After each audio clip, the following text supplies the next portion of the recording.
भारतीय जनता पार्टीचे 2/3 बहुमताने निवडून येतील। आमचा महापौर 2/3 बहुमताने विराजमान होईल असा मला विश्वास आहे। नाना पटोले जे बोलतात ते सिरियस नसतं। खरं तर देवेंद्रजी आमच्या महाराष्ट्राचे एकमेव नेते आहेत आणि आमच्या भारतीय जनता पार्टीच्या 1.5 कोटी सदस्य संख्या असलेल्या पार्टीला एकमेव देवेंद्रजीचा आधार आहे। आमच्या पक्षामध्ये कधीही देवेंद्रजीबद्दल कुणीही गटातटाचं राजकारण करू शकत नाही। आमची पार्टी देवेंद्रजींच्या नावाने एकच संघ आहे आणि त्यामुळं या कपोलकल्पित बातम्या तयार करून या ठिकाणी काँग्रेसमध्ये जी परिस्थिती आहे त्या परिस्थितीचा विचार करून भाजपामध्ये अशी परिस्थिती आहे असं सांगून त्या ठिकाणी आपलं काँग्रेसमधलं जे छुपं युद्ध आहे ते लपवण्याचा प्रयत्न नाना पटोलेंनी केला आहे।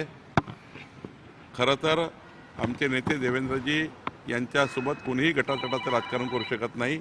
आमची पूर्ण पार्टी ही देवेंद्रजींच्या पाठीशी उभी आहेत आणि आमचे एकमेव नेते महाराष्ट्राचे देवेंद्रजी आहेत। नाना पटोले यांचा बोलण्याचा ओढ हा सुधीर मुनगंटीवार यांच्याकडे होतो। सुधीर मुनगंटीवार यांच्या नाराजीवरून ते असं बोलतोय।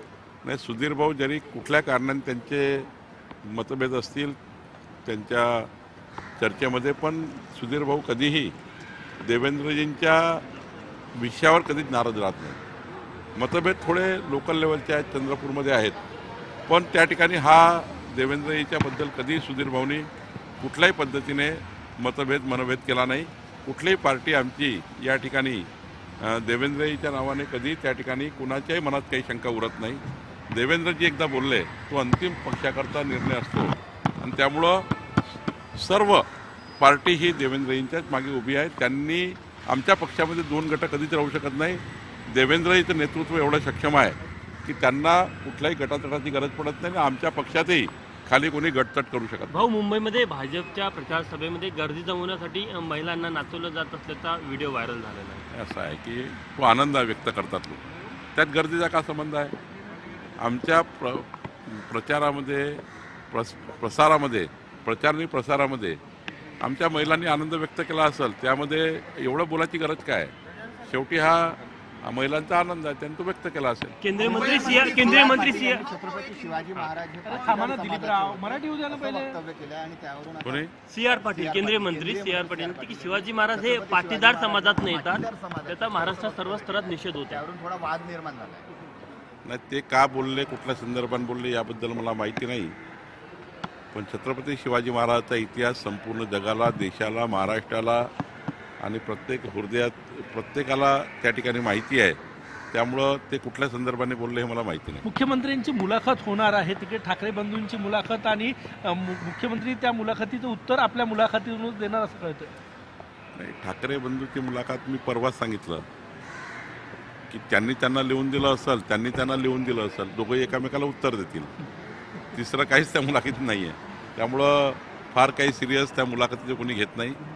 त्याची उत्सुकता लोकांची संपलेली आहे। ठाकरे काय बोलतील याची उत्सुकता मात्र लोकात नाही आहे। भाऊ, तानाजी सावंत यांनी टीका केलेली आहे की तुळजापूरच्या ड्रग्स प्रकरणावर टीका करताना ते म्हणाले की भविष्यामध्ये असं होऊ शकतं की एखाद वेळ प्रसाद म्हणून ड्रग्सची पुढे दिली जाईल।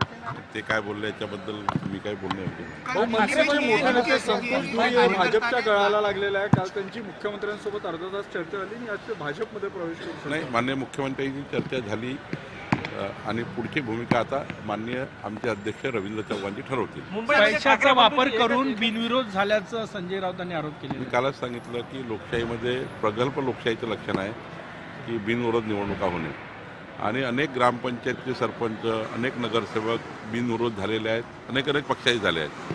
त्या ठिकाणचं स्थानिक नेतृत्व हे किती मजबूत आहे यावर अवलंबून असतं आणि जनतेला तिथलं स्थानिक नेतृत्वावर विश्वास असतो, म्हणून सर्व पक्षाचे लोक विकासाच्या बाजूने कुणाला तरी अनपोज करतात।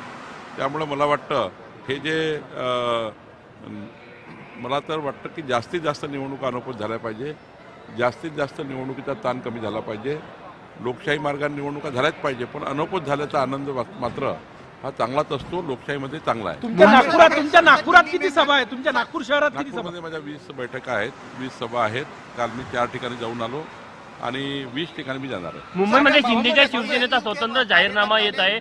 स्वच्छ आणि सुंदर मुंबईवर त्यांचा भर आहे. चांगलं आहे ना, शिंदेजींनी मुख्यमंत्री म्हणून काम केलं आहे आणि त्यांना मुंबईचा विकास कळतो, त्यामुळे त्यांचाही जाहीरनामा चांगला असेल. ठाकरे बंधूंची ठाकरे बंधूंची एकच विराट सभा होणार आहे, मात्र त्या ठिकाणी मैदान मिळू नये म्हणून प्रयत्न केले जात आहे, असा आरोप त्यांच्याकडनं ते केला आरोप प्रत्यारोप करतात, ते छोट्या छोट्या गोष्टीला मोठे करतात. त्यांना नियमाप्रमाणे सर्व मैदानं मिळतात.